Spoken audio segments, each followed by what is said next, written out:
हे आपल्या शेतातले ऑर्गॅनिक पेरू आहेत.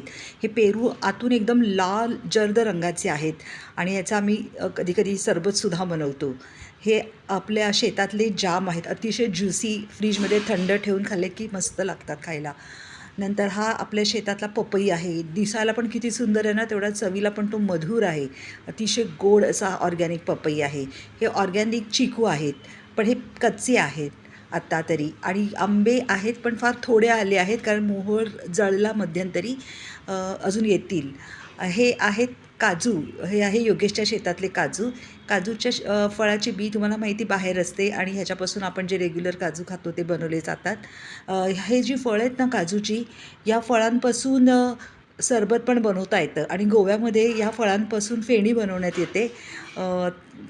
अशा प्रकारे फेणी बनवायची परमिशन आपल्या महाराष्ट्रात नाही आहे, पण ह्याचं सरबत आपण बनवू शकतो. अतिशय छान लागतं ह्याचं सरबतसुद्धा. आणि आपले शेजारी विनायक पडवळ ह्यांनी नैसर्गिक वातावरणात कुक्कुटपालन केलं आहे. तर त्यांच्या कुक्कुटपालन जे केलं आहे त्यातून आपल्याला ही त्यांनी दिलेली गावठी कोंबडीची अंडी आहे, अतिशय पौष्टिक अंडी आहेत.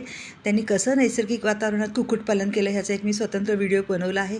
लवकरच हा व्हिडिओ आपल्या चॅनलवरती अपलोड करण्यात येईल, तर तुम्ही तो जरूर पहा. ही अंडी खूप पौष्टिक असतात. आणि नंतर म्हणजे योगेशच्या शेतातील काजूचं झाड आहे, त्याचे हे आपण ओले काजू आपल्याला त्याच्या बायकोने गीताने साफ करून दिले आहे. काजूच्या विविध प्रकारच्या भाज्या आम्ही बनवल्या आणि खूप छान लागतात. हे ऑर्गॅनिक काजू आहेत, ओले काजू. आणि आपल्या शेतामध्ये आलेली ही शहाळी आहे. आपल्या शेतातल्या नारळाच्या झाडाला आलेली ही शहाळी आहे. त्याचं पाणी अतिशय गोड आहे आणि खूप छान आहे. ही सगळ्या प्रकारची फळं ही ऑर्गॅनिक आहेत.